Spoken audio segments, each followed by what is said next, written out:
Caribbean കടലിൽ പടപ്പുറപ്പാടുമായി America മുന്നോട്ടു പോകുന്നു.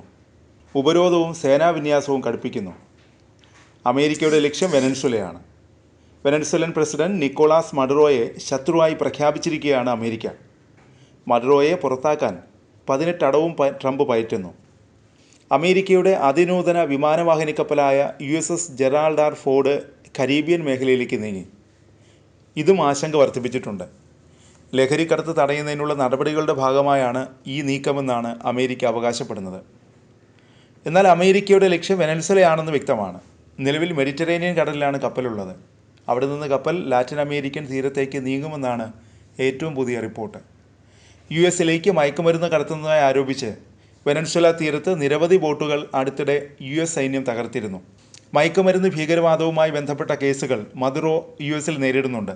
പ്രസിഡന്റ് മഡുറോ സൈനിക നടപടികളെയും US സൈനിക വിന്യാസത്തെയും വിമർശിച്ചിരുന്നു. തന്നെ അധികാരത്തിൽ നിന്ന് പുറത്താക്കാൻ US ഭരണകൂടം നടത്തുന്ന ശ്രമമാണിതെന്ന് അദ്ദേഹം ആരോപിച്ചു. അതിനിടെ ഏറ്റവും ഒടുവിൽ കരീബിയൻ കടലിൽ US സൈന്യം ആക്രമണം നടത്തി. വെനസ്വേലയുടെ അടുത്തായി നടന്ന ആക്രമണത്തിൽ 3 പേർ കൊല്ലപ്പെട്ടു. ലഹരി മരുന്ന് കടത്തുകാരെ ആക്രമിച്ചെന്നാണ് പ്രതിരോധ സെക്രട്ടറി പീറ്റ് ഹെയ്സെറ്റ് പറഞ്ഞത്. സെപ്റ്റംബർ 1 മുതൽ കരീബിയൻ തീരത്ത് US സൈന്യം നടത്തുന്ന 15ാമത്തെ ആക്രമണമാണിത്. ഇതുവരെയുള്ള ആക്രമണങ്ങളിൽ US സൈന്യം 64 പേരെയെങ്കിലും കൊലപ്പെടുത്തിയിട്ടുണ്ട്. US ലഹരി മരുന്നിൻ്റെ ഒഴുക്ക് തടയാനാണ് ആക്രമണമെന്നാണ് ഭരണകൂടം പറയുന്നത്. അമേരിക്ക സൈനിക നീക്കം വർദ്ധിപ്പിച്ചതോടെ വെനസ്വേല, റഷ്യ, ചൈന, ഇറാൻ എന്നീ രാജ്യങ്ങളോട് സൈനിക സഹായം തേടി. വാഷിംഗ്ടൺ പോസ്റ്റാണ് ഇക്കാര്യം റിപ്പോർട്ട് ചെയ്തത്. വെനസ്വേലയെ പിന്തുണയ്ക്കുമെന്ന് പ്രഖ്യാപിച്ച് റഷ്യ രംഗത്ത് വന്നതോടെ മേഖലയിൽ സംഘർഷം വർദ്ധിക്കുകയാണ്. റഷ്യയുടെ വിദേശകാര്യ മന്ത്രാലയ വക്താവ് മരിയ സഖാരോവയാണ് വെനസ്വേലയെ പിന്തുണയ്ക്കുമെന്ന് പ്രഖ്യാപിച്ചത്. കരീബിയൻ കടലിൽ അമേരിക്കയുടെ അമിത സൈനിക വിന്യാസത്തെ റഷ്യൻ വിദേശകാര്യ മന്ത്രാലയം അപലപിച്ചു.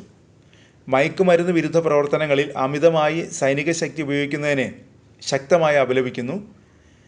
ഇങ്ങനെയാണ് വിദേശകാര്യ മന്ത്രാലയ വക്താവ് മരിയ സഖാരോവ പ്രസ്താവനയിൽ പറഞ്ഞത്. ഇത്തരം നടപടികൾ അന്താരാഷ്ട്ര നിയമത്തിൻ്റെ ലംഘനമാണെന്നും വിദേശകാര്യ മന്ത്രാലയ വക്താവ് വ്യക്തമാക്കി. റഷ്യൻ പ്രസിഡന്റ് വ്ളാഡിമിർ പുടിനും വെനസ്വേലൻ പ്രസിഡന്റ് നിക്കോളാസ് മഡുറോയും മെയ് മാസത്തിൽ മോസ്കോയിൽ ഒരു പങ്കാളിത്ത കരാറിൽ ഒപ്പുവച്ചിരുന്നു.